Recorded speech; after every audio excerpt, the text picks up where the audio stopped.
वित्त मंत्री निर्मला सीतारमण की अध्यक्षता में आज गुड्स एंड सर्विसेज टैक्स यानी कि जीएसटी काउंसिल की 53वीं बैठक हुई।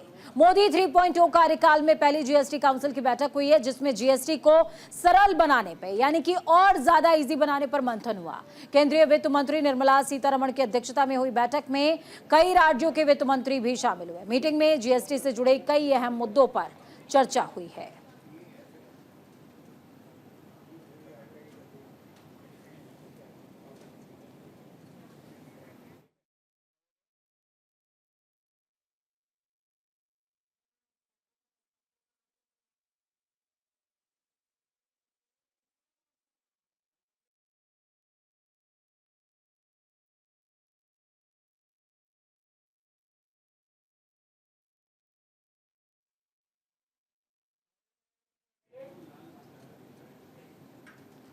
तो जीएसटी काउंसिल की पिछली बैठक 8 महीने पहले हुई थी। उस बैठक में ऑनलाइन गेमिंग, कैसीनोज और घुड़दौड़ पर 28%, सभी तरह की जरी वाली चीजों पर 5% और इंडस्ट्रियल इस्तेमाल में आने वाले एक्स्ट्रा न्यूट्रल अल्कोहल पर 18% जीएसटी लगाने सहित कई अहम फैसले लिए गए हैं। इस बार की मीटिंग में ऑनलाइन गेमिंग पर टैक्सेशन और खाद पर टैक्स कम करने संबंधी संसदीय समिति की सिफारिश समेत अलग अलग मुद्दों पर विस्तार से चर्चा हुई है।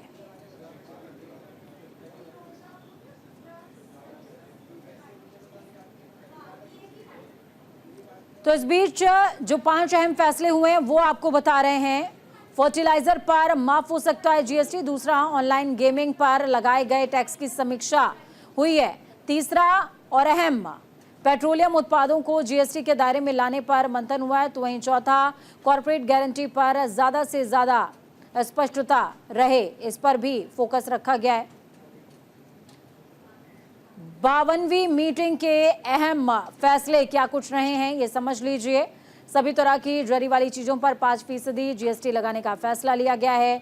इंडस्ट्रियल इस्तेमाल में आने वाले एक्स्ट्रा न्यूट्रल अल्कोहल पर 18% जीएसटी लगेगा। आपको बता दें कि प्रमोटर को अपनी कंपनी के लिए कॉर्पोरेटर गारंटी देने पर जीएसटी नहीं देना होगा। ऑनलाइन गेमिंग पर जो फैसला पहले लिया था, सरकार उस पर ही चलेगी। जीएसटी आपको बता दें कि एपिलेट ट्रिब्यूनल में प्रेसिडेंट की अधिकतम उम्र 67 से बढ़ा करके अब 70 साल कर दी गई है। जीएसटी एपिलेट ट्रिब्यूनल में सदस्य के लिए अधिकतम उम्र 65 से बढ़ाकर 67 कर दी गई है। क्या है जीएसटी, एक बार ये भी समझ लीजिए। डायरेक्ट टैक्स है, इससे variety of previous indirect taxes यानी कि VAT, service tax, purchase tax, excise duty और कई इनडायरेक्ट टैक्सेस को रिप्लेस करने के लिए 2017 में लागू किया गया था। जीएसटी में 5, 12, 18 और 28% के 4 स्लैब होते हैं और इन्हीं चारों स्लैब्स को डिफाइन करने के लिए जो पूरा का पूरा डिस्कशन है वो देखने को मिलता है। मंथन में 5 मसलों का जिक्र हुआ है। 5 अहम मसले क्या हैं वो समझ लीजिए। फर्टिलाइजर पर जीएसटी माफ हो सकता है। पहले फर्टिलाइजर पर जीएसटी लगता था, लेकिन इस मंथन के बाद जीएसटी माफ हो सकता है। ऑनलाइन गेमिंग को लेकर के टैक्स की समीक्षा की गई है कि टैक्सेशन के दायरे में तो वो रहेगा, लेकिन उसका परसेंटेज एग्जैक्टली क्या होना चाहिए, इस पर बात हुई है। इसके अलावा तीसरा क्या है समझ लीजिए। आप पेट्रोल से संबंधित यानी कि पेट्रोलियम उत्पादों को जीएसटी के दायरे में लाने पर मंथन चल रहा है कि क्या पेट्रोलियम उत्पादों को जीएसटी के दायरे में लाना चाहिए या नहीं लाना चाहिए।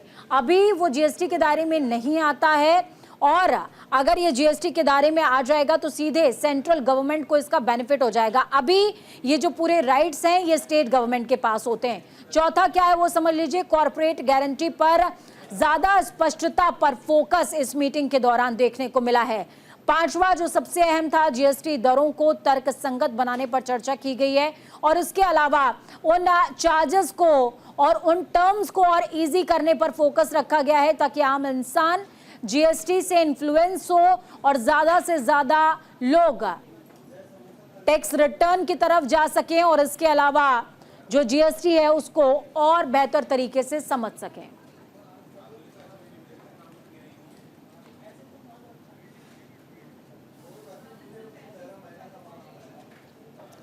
तो जीएसटी से जुड़े अहम मुद्दों पर चर्चा हुई है, जिसमें आपको बता दें कि अलग अलग राज्यों के वित्त मंत्री शामिल हुए हैं।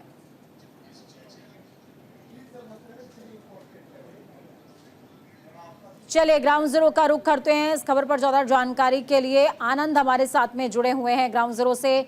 आनंद, क्या कुछ अपडेट है? लगातार केंद्र सरकार कोशिश कर रही है कि जीएसटी के टर्म्स को और ज्यादा क्लेरिफाई किया जा सके और ज्यादा उसको इजी किया जा सके, ताकि ज्यादा से ज्यादा जो छोटे व्यवसायी हैं या मध्य वर्ग भी है वो भी धीरे धीरे जीएसटी को बहुत इजी वे में समझने लगे।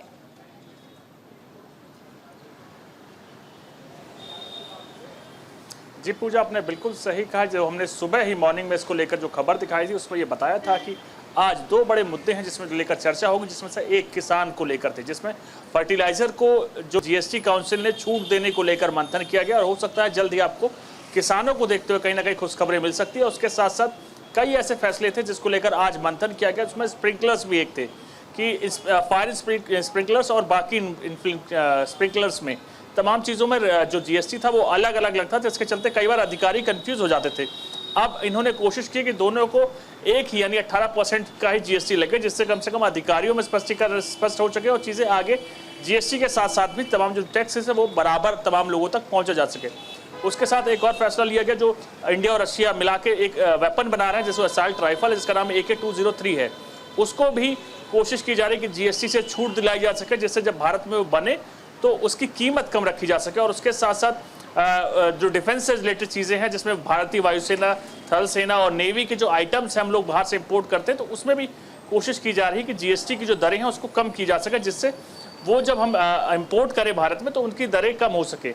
और फर्टिलाइजर को लेकर चीज़ें हमने बताई थी, और गेमिंग को लेकर जो सुबह मंथन हुआ था, गेमिंग जो पिछले बार इनको नोटिस जारी किया गया था कि 1 लाख करोड़ से ज्यादा की, लेकिन सबसे ज्यादा फोकस जिस पर मंथन आनंद 3 बार से लगातार चल रहा है गवर्नमेंट की तरफ से, वो है पेट्रोलियम उत्पाद। पेट्रोलियम उत्पादों को 3 बार से मंथन चल रहा है कि क्या जीएसटी के अंदर लाया जाए या नहीं लाया जाए, क्योंकि जीएसटी के अंदर अगर पेट्रोलियम को लाया जाता है तो सीधे तौर पर सेंट्रल गवर्नमेंट का बेनिफिट होगा, जबकि अभी जो राज्य सरकारें हैं वो अपनी मर्जी के हिसाब से स्टेट चार्जेस लगाती हैं और हर स्टेट में पेट्रोलियम और डीजल के दाम वैरी करते हैं।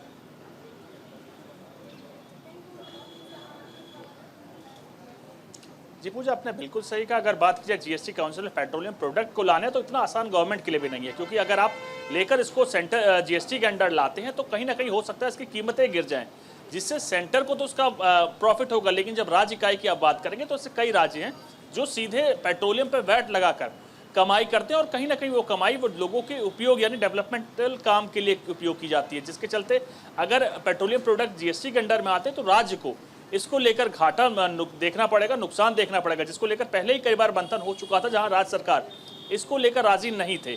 यही कारण था कि अभी तक इसको जीएसटी काउंसिल में अपने अंडर नहीं लिया, जिसके चलते तमाम चीज़ें देखिए फिर, और जब जीएसटी के अंडर पेट्रोलियम प्रोडक्ट्स आ जाएंगे, जिसको लेकर कहीं ना कहीं जो आंकड़ा होगा कि कितना परसेंट राज्य को दिया जाएगा, कितना परसेंट सेंटर रखेगा, तो उसको लेकर तमाम एक बहुत बड़ी प्रक्रिया का सामना करना पड़ेगा, तमाम ट्रांसपेरेंसी लानी पड़ेगी और कोशिश की जाएगी कि राज्य सरकारों से भी इसको लेकर समन्वय बनाया जा सके, क्योंकि कई ऐसे राज्य हैं जो पेट्रोलियम से ही वैट उपयोग लेते हैं, वैट से पैसा लेते हैं, जो अपने डेवलपमेंटल काम के लिए यूज़ करते हैं। यही कारण है कि अलग अलग राज्यों में आप देखें तो पेट्रोल के रेट अलग अलग हैं, तो उसको लेकर भी मंथन किया जा रहा है और कोशिश की जा रही है कि तमाम लोगों के बीच में समन्वय बनाया जा सके, तमाम जो राज्य सरकारें हैं उनसे समन्वय बनाया जा सके, जिससे कहीं ना कहीं जनता को राहत मिले और उसके साथ साथ जो राज्य सरकार को घाटा होता है उसको भी लेकर भरपाई केंद्र करे। जी बिल्कुल आनंद, राज्य सरकारों को मुश्किलों का सामना करना पड़ सकता है और शायद यही वजह है कि अभी भी सरकार विचार ही कर रही है पेट्रोलियम उत्पादों को अधीन करने के लिए, जबकि स्टेट के जो वित्त मंत्री वहां पर मौजूद रहे उनकी तरफ से जरूर डिनाई किया गया होगा इन तमाम मुद्दों को लेकर के, क्योंकि स्टेट का अपना व्यक्तिगत बेनिफिट जुड़ा हुआ है कहीं ना कहीं पेट्रोलियम उत्पादों के साथ।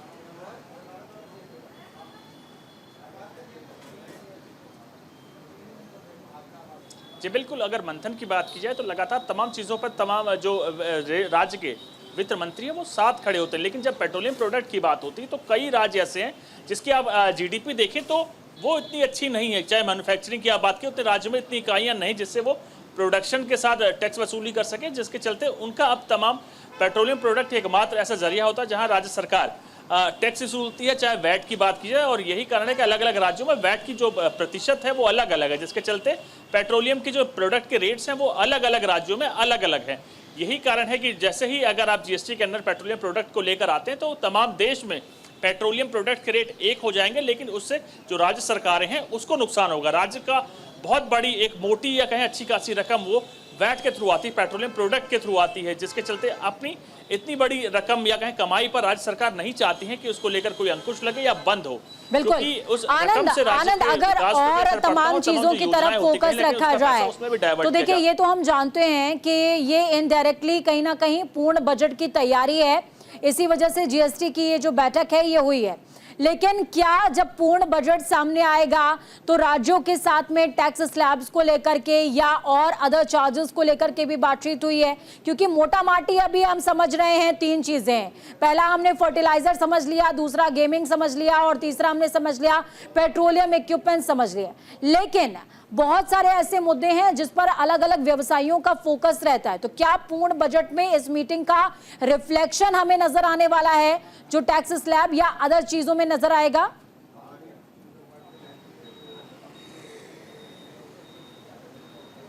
देखिए पूजा, जो बजट आएगा वो अभी भी पूर्ण नहीं, क्योंकि जो मार्च से पूरे एक साल का आता है उसको पूर्ण बजट कहा जाता है। जो अब बजट आएगा वो भी एंट्रीम बजट होता है। लेकिन आप देखिए तमाम चीज़ों पर मंथन जो हुआ है उसमें ये चीज़ कहीं ना कहीं सुनिश्चित की जा रही है जो आने वाला जो एंट्रीम बजट होगा उसमें भी किसान संबंधी जो योजनाएं होंगी उसको कोशिश की जाएगी कि किसानों को सहूलियत मिले और उस पर जीएसटी टैक्स हटे। क्योंकि आप भारत की अगर बात की तो कृषि प्रधान देश माना जाता है और माना जाता है कि 60% तक लोग डायरेक्टली या इनडायरेक्टली किसानों से जुड़े हुए हैं, जिसके चलते अगर आप राहत देते हो तो बड़ी आबादी को इससे राहत मिलती है। और कहीं ना कहीं किसान को लेकर आप देखिए, जैसे ही मोदी सरकार तीसरी बना उसमें सबसे पहला निर्णय ही ये लिया गया कि किसान सम्मान निधि जारी की जाएगी, जिसको बनारस में पीएम ने खुद जारी किया। और उसके साथ साथ आप देखिए तमाम चीज़ें बाकी भी अगर आप देखेंगे तो उसको लेकर कोशिश की जा रही किसानों के प्रति सरकार थोड़ी सी सहूलियत दे सके। क्योंकि लोकसभा चुनाव में ये चीज़ें स्पष्ट हुई कि किसान कहीं ना कहीं बीजेपी से उतना खुश नहीं था, जिसके चलते उसके वोट में बंटवारा हुआ और जो आलमा है आप जानती हैं। तो बजट की अगर बात की तो किसानों से संबंधित बाकी उद्योगों से भी मंथन हुआ, चाहे आप फर्टिलाइजर्स की बात मैंने आपको बताई, गेमिंग साइड की आपकी बताई, स्प्रिंकलर्स की बात आपको बताई, डिफेंस से रिलेटेड जो इंस्ट्रूमेंट है उस पर जीएसटी कम करने को लेकर बात की गई, AK-203 जो असॉल्ट वेपन है उस पर जीएसटी खत्म करने की बात की गई। तो कई तरीके से लेकर मंथन हुआ। अब देखने वाली बात ही होती है इन मंथन पर जो टैक्सेस होगा। जो आप स्लैब की बात कर रही थी, उम्मीद कम है कि स्लैब चेंज हो सके, क्योंकि आप देखिए पिछले कई साल के कार्यकाल में टैक्स स्लैब चेंज नहीं किया गया। तो उम्मीद उसको लेकर कम है। आने वाले बाकी जो समय है वो आपको खुद बताएगा कि क्या क्या निर्णय मोदी सरकार अपने बजट में लेती है। जी पूजा। बिल्कुल, बहुत शुक्रिया आनंद हमारे साथ जुड़ने के लिए, अहम जानकारी साझा करने के लिए। तो आनंद जिन्होंने साफ तौर पर अलग अलग पहलुओं पर नजर डाली और बताया कि किस तरीके से क्या कुछ मीटिंग में अहम देखने को मिला है। वक्त यहाँ पर छोटे से ब्रेक के उस पार खबरों का सफर लगातार जारी है। बने रहिए न्यूज़ इंडिया के साथ।